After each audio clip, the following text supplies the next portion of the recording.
Look who's back, parents defending education. Nicole Neily is with us. Hey, Nicole, it's good to see you. Thanks for joining us. Okay, let's get right at it.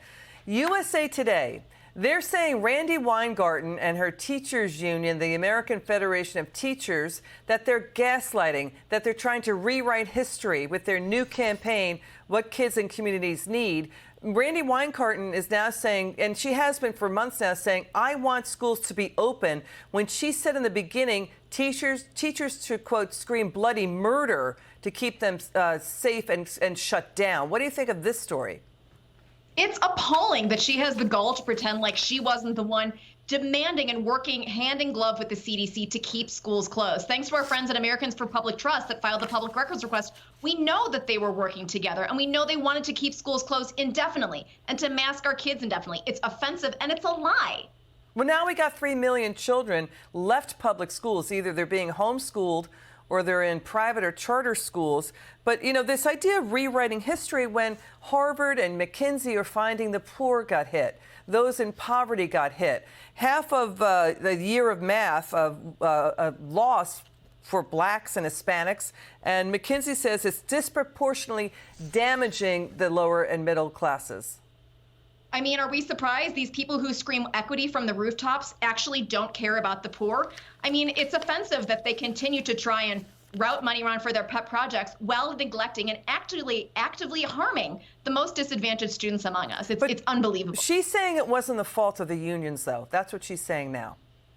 Really, whose fault was it? I mean, for them to run a campaign about what kids and families need, I mean, what they needed at their annual meeting, the things that they voted on this summer. They wanted abortion on demand. They wanted Medicare for all. They wanted to investigate people that talk about gender issues. They are so out of touch with what kids and families need. It is appalling. You know, Nicole, north of 95% of teachers donate to the Democrat Party, and that's a big problem.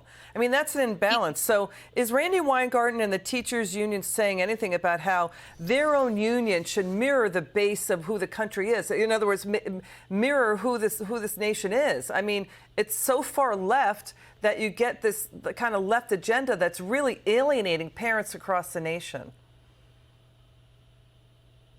That's to you, Nicole. Right. I mean, one thing of their agenda says they're going to give $1 million to parents to rebuild relationships. I mean, it's funny because we haven't received a phone call saying they're giving us money. Moms for Liberty haven't either. And so, again, they're out of touch, and they're only going to give it to their people and their pet projects, not to the families actually in need. Schools in Europe opened to in-person learning in 2020. There's been no proof. We've seen the analysis coming out of Lancet. We've seen it coming out of JAMA. We've seen it coming out of numerous colleges that we didn't. The Brown University economist Emily Oster said we had known for some time that schools were not super spreaders, even in high-risk areas, that COVID is generally no more dangerous for children than a typical flu. But that message didn't get through, Nicole. Your final word.